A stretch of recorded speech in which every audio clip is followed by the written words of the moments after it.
Hi, folks. I'm Adam Mariano, President and GM of the Healthcare Division of LexisNexis Risk Solutions, and this is our podcast, Healthcare Daily. We all know that the American healthcare system struggles to serve everyone equally, and it's often difficult for folks to navigate this fragmented and ever changing operating system that powers American healthcare. Like a ship on the water, we all generate a bow wave and a stern wake of data, much like a boat in the ocean. And this trail we leave cuts through the healthcare system. This podcast is all about people finding better ways to leverage this data and better serve patients and their families. Today, I'm really excited because my guest is a colleague. We don't get to do this very often. Kim Sutherland is our global head of fraud and identity for LexisNexis, and she's our resident expert in identity management across many industries and around the world. And so I'm so glad to have you here, Kim. Hi, thanks for coming to talk with us today. Thanks for inviting me, Adam. I'm excited about this. Oh, great. Well, will you share a little bit about your journey to LN and your role at Lexis? Yeah, so this year is my 19th year with LexisNexis Risk Solutions. It has been a constantly evolving experience, which is why you can stay somewhere for 19 years. But, at the core for everything I've done, 18 of those years has been around identity management, fraud detection, authentication, ways to make it easier for consumers and businesses to be able to transact across all the channels that they interact with, right? In person, online, via mobile devices with assisted remote access, those kind of things. And I came through the whole space of fraud and identity really from a consumer enablement stance.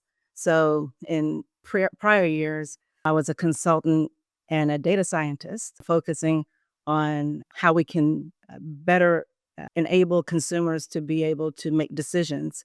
And I always talk on a topic called information asymmetry, where Hmm. happens a lot in healthcare, right? Where the It does for physician, for sure. example, has more insights and information and education than the patient. Well, that happens across so many different channels. But that's kind of what I focused on for many years, specifically in healthcare. Health policy was an area that I focused on. And this has just been kind of a very interesting journey across different industries and ways to make the process safer and more trusted for consumers. I think all the hats you've worn really make you super effective. It's one of the great things about your background is you've sat in all the seats. And you mentioned a topic we don't talk about often enough, which is information asymmetry, because it actually happens both ways. To your point, the providers know far more about how the health system works and how treatment works. And then invariably, providers know nothing about their patients except for the 15 minutes they see them. Right. So patients have far more information about how they actually live their lives, whether or not they're taking their meds, what else has been happening from a symptom perspective. As when I was a nurse, you would often hear a patient say, I had no idea that that symptom was important. Mhm, mhm, I left that one out. Sorry. mhm. Yes, the fact that your blood pressure was fluctuating is important. Yes, the fact that you might have vomited was important. You should share those things. But I think in this space of identity and also I like to call it consumer decision support, right? Because we always have decision support for providers in the healthcare space, but also in the rest of these industries, giving consumers, to your point, a way to be enabled and to make better decisions for themselves. Part of that is making data portable, Mhm. but it's also being able to make use of all the data we're now sharing with them. So as you have the patient access rule and you have a lot of these other things in healthcare, have actually put a lot of healthcare information into consumers' hands. Nobody knows how to use it. I deal with this personally with my family, and I'm sure you've dealt with it as well. And we both know healthcare is always behind from a technological perspective. As you see this all advancing, and now we're sort of moving from, I would say, we'll call it legacy identity management into digital identity management and the rise of digital credentials and a bunch of other things are going on. Where do you see the immediate opportunities for consumers in this space as we empower them? What's the so sort of the first universal things you see across the markets that are going on globally? Yeah, so healthcare is really difficult because healthcare is such an ecosystem. There's so many Yeah, aspects that cannot operate separately. So while financial institutions, for example, have the ability to really shift much of their activity to digital activity using mobile apps and their websites more than you go into a branch, or yeah, retailers, spending more time now building out their e-commerce activity opportunities for consumers to be able to either learn more about a product, actually purchase the product, even start your returns for products. Healthcare is just Mhm. very different, right? It's one of those things that there are very few times when there's no in-person physical related activity when you're seeing a provider or picking up a prescription. So I just think it's such a real challenge with the interconnected nature of healthcare, and what that means. And at the core of it is identity. So when I go to see my primary care physician and I see my specialist and I go to the pharmacy and I go to an urgent care, using the same name or name variations, come into play. And so even identity resolution is a critical component to healthcare, making sure that you have that same history of information shared with the right person in that the right stakeholder in that process. So I just think of healthcare as just a very unique space, but one in which having the right roots in identity management and identity resolution is the key component to me. And you hit on the tropey, like, always common complaint of anybody who goes and spends time in the health system, and I unfortunately spend a lot of time with family in hospitals. Um, the fact that you are constantly filling out forms that you've just filled out in another part of the same facility sometimes. You can go from registration at the front desk, then go to a specialist's office or an imaging center, and they ask you to fill out another clipboard. And I think as we're getting closer and closer to this portability and we're starting to get to a credential you can leverage in other places, this is one of those junctures, I think, where all the problems you point to can be resolved. We obviously spend a lot of time in this space as a practice trying to help customers deal with this stuff from a mastery and a unification and resolution perspective. But I think we started down this path a little bit during COVID, during the pandemic. We had to make this heavy pivot to digital services and telehealth. And so identity resolution became a thing. We were using, you could see there was still a lot of KBA, like knowledge based authentication for everybody out in the universe doesn't understand. You get asked questions. Did you ever live at this address? Which of these cars have you owned? Did you ever have any of these phone numbers? That sort of thing. And we've now slowly but surely been moving into multi factor authentication and you know, IL-2 processes and other things where we're trying to verify hard credentials. This pivot, though, is still somewhat fragmented, it feels like. You've got all of these pieces lying around in different places. How do you see this unifying as we move to digital credentialing? Do you feel like that's gonna come together under a single banner? I think it has to for us to really have effective healthcare. I'm not sure how quickly it's gonna happen just because, again, how fragmented healthcare really is. I think the example during COVID is a great one in terms of, like, how we tried to force vaccine management into Mhm. a digital environment. No one was Yes. prepared for it. I received my first vaccine in a different state from a health department, and I bet to this day I can't find that record if I tried. And I had another one from a pharmacy, another one from a doctor, and I was became the person responsible for being able to pull these all together so then I could then hope that someone would accept that I had received the right number of vaccines at the right time, and then there was, like, this whole fraud environment, right, where people could use Yes. fake Cards. cards to show that you had gone through the process. So, I just think that Yes. healthcare is it's so important for us to be able to get it right, and it's so complicated again. So, I think we have the right tools in place, right? So, if we can use things like a digital credential, it takes the pressure off of the patient. And I think as we go forward, one of the big things is going to be A, what can I help you put into a wallet that you can make portable? But then B, how can I make sure you only have to share the minimum viable information in order to get a service or to register for something or to prove that you're the right person in the room at the time to receive that service. And it's messy to your point, right? It's still fragmented from a technology perspective. But it's an evolution, right? So if you Right. think about the way that let's use age verification as the example.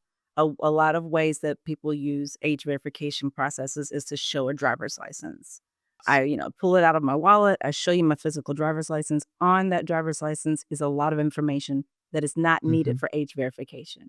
right? It 100%. has my hair color and my eye color, which you could actually see in person if you were in front of me. It has my weight, which most likely I have lied about.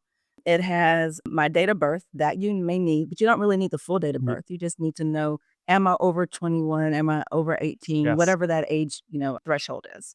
It has my address. I don't need to share that with you. So I love that we have now evolved from a physical driver's license to a digital Mhm. driver's license, right? So now mobile driver's licenses are rolling out across the United States.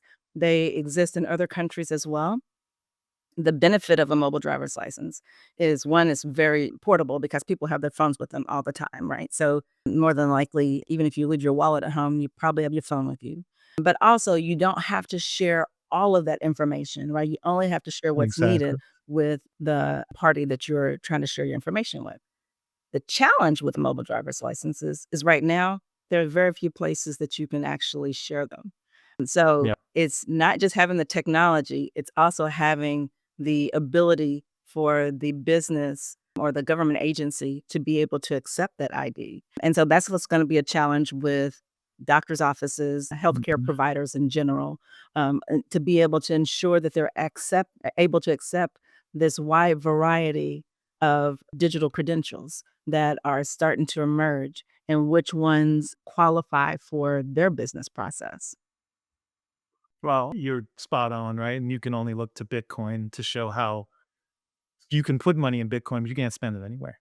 And so that's not the outcome we're hoping for. And in healthcare, to your point, registration desk at a hospital, this is a sharp spot to adopt this because it actually feeds the EMR and then feeds all the downhill process and discharge and orders and everything else. And it's a linking that to pharmacy and then follow-up visit would give you a nice round circle to start with, which would touch a lot of spots. And not to show for company products, but this is when we talk about this life cycle with customers, we're trying to help arm them for how do you do business now, but can we enable you to start to be able to accept some of these forms as you go forward and think about that spectrum. And that's some of the consultative work we do with folks, which is you don't have to yank and replace this. You can start to augment your processes and to be future proofing your systems by starting to think about how you think about the full population you already have. So can you get them unified in an infrastructure, look at the whole population, and then start to feel out where those transactions can start to shift a bit. Where is the biggest bang for the buck? Where do you get the most amount of efficiency? And then where do you reduce friction for consumers, which is really the big thing, right? How do I reduce that churn and make it easy for folks to transition between analog, digital, virtual services across the spectrum? Because to your point, the healthcare ecosystem is ever changing. So it's an interesting spot we're in, but I think it also creates problems with equity, and we talked about this a bit in prepping for this conversation, that not everyone has a smartphone, and a lot of people are still on prepaid plans, and some people still walk around with flip phones. So how do we think about this in the world of kiosks or online experience that isn't necessarily phone driven, right? To maybe don't have the ability to show up with a QR code on my phone in hand. Or even knowledge, What do we right? do about that? Even knowledge. I mean, I think that Even everyone knowledge, does not yeah, have the same level of experience with technology. And again, healthcare yeah. is one of those things that you can't make it so that certain individuals can have access to it and can't just because they don't know how to use the technology. So I think that businesses and healthcare organizations will have to think about all of the uh, patients in that process, and that ranges from all ages. And for older adults, individuals that are more challenged with technology, people who maybe have a physical limitation, it'll be important to ensure that the way that we assert our identity that allows us to make it across the board for everyone. Yeah, broad accessibility, right, is really critical. And there's been some movement and some alignment from the current administration around how do we make this a little more portable for consumers. And so you saw a big convening in the last week of a bunch of players from the space trying to talk about what does identity and healthcare data portability and process look like in the new world. Um, but from how do we support third parties perspective, whether it's you and your grandfather or me and my aunt thinking about people and their children. We talked a little bit about the foster care system, which I have a deep interest in, where foster parents don't have access to the health records of kids they take care of. There's an opportunity there where we talk about privacy constraints to really offer more support there to allow people to actually support the care of kids they care for without exposing the birth parents' full medical records, right? There's clearly a middle ground there where we seem to over-index on one side or the other, like protect everybody's identities and privacy at all costs, or offer some middle ground where you can share some information without sacrificing security and risk. And I'm sure that's where you play all day, every day, right? Is how you tread the middle ground. Yeah, I mean, I think that this is where identity and access management, some core capabilities that if you go to anybody who works in permissioning in a business, they know how to give rights and privileges that are temporary.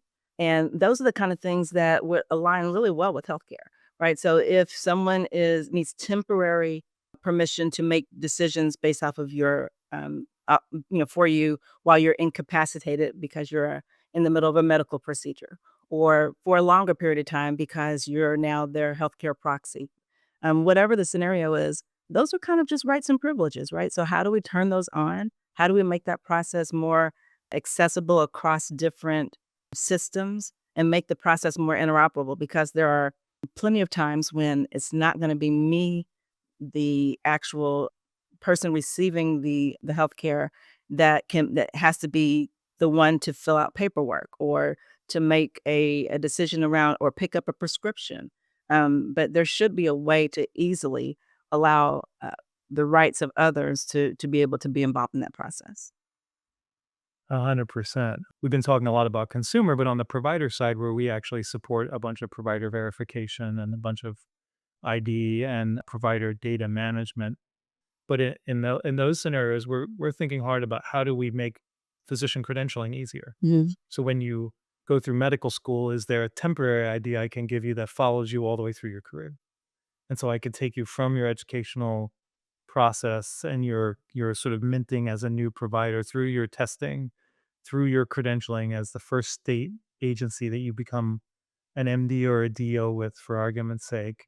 Then when you join a medical society, like one of the national medical societies, or you get a specialization and do your internship and residency, there are so many places in that space where you get credentialed not only for your rights to practice and then your prescribing rights, but then your rights to have admission rights at a hospital or health system, your rights to get reimbursed by a payer and an insurance company to be part of their network. It just sort of never ends. But I think we can leverage what you're talking about, and we do as part of our identity ecosystem. And so both from a fraud management perspective, but even from a friction perspective, Mhm. being able to pre-fill forms for people, for argument's sake, and being able to go through the verification process to know that that's the right person. Forget about the medical data, just the same demographic information I get asked over and over again that could sit in a wallet. And so making it easy for everyone to shorten the length of those transactions, to shrink the number of things you have to remember, documents you have to carry, all of the things. It changes the landscape dramatically, but it also builds some trust, I think, into these assets where you can start to feel like just like your Google account, which you use to log into everything, or your Apple account, which you use to log into everything, your digital identity can be something you can leverage on your behalf to move faster. And it's amazing we're doing it everywhere else, right? And people are leveraging it for banking, and people are leveraging it for turning their car on remotely from inside their house. We should be able to do this in healthcare also, right? It's just the next trend, and we're a little behind, but I'm hopeful that we can do it in this space as well. I am too, but I mean, I Eh, think the quality of data is a very important thing when it comes to healthcare, because if I am trying to do pre-fill and I'm Yeah. pre-filling based off of where else I have interacted with Kim Sutherland, Yes. you don't want to use social media data, for example. I don't have the same No. date of birth in any site, right? There's no reason that, name the social media site has to have my actual real date of birth. So I make it up everywhere. I recommend Me too. everybody do the I same do thing. this. I do Do the not same. use where in public areas, you don't have to use real Uh-uh. information. In Yeah. healthcare, you do, right? And so it's really Yeah. important that you're working with quality data when you're trying to be able to do something around a pre-fill capability. And then that whole area around like being able to do name matching and ways to again link the information, it brings us back. So as Yeah. soon as you said pre-fill, I kind of cringed a little bit because Yeah, I saw your face. I saw you get te Pre I get the efficiencies that you get with pre-fill. I get Yeah. angst around the risk that pre-fill brings if you don't do it right, right? So, I wanna Yeah. make sure that it's accurate information, and I also wanna make sure that the wrong person is not able to pre-fill. And so, I think it's that combination of the 2. One way that we try to address that is through being able to link a digital identity credential or a Yeah. device back to that Yeah. individual. So that way we have a little more added assurance that as I'm trying to pre-fill, that it is the right individual that I'm pre-filling for. Because if I just base it off of, do I know that person's name and email address and phone number? Well, we all know tons of people's names, email addresses, and phone numbers. That doesn't mean we should pre-fill their intake form. No, definitely not. I think you raised the right point, which is right. It takes a multi-vector approach, which is how we obviously consult and coach our customers, which is to really think hard about what are the angles you want to verify before and what's the level of risk in a transaction. So Mhm. if it's I want to sign up for a newsletter, it's pretty low. To your point, if I want to pre-fill my registration form going in for a hospital visit, it's high. And so how do we balance the level of friction with the level of risk is sort of that critical diagram. Okay, so I'm going to ask you one more question because we ask everybody and it's always a good one.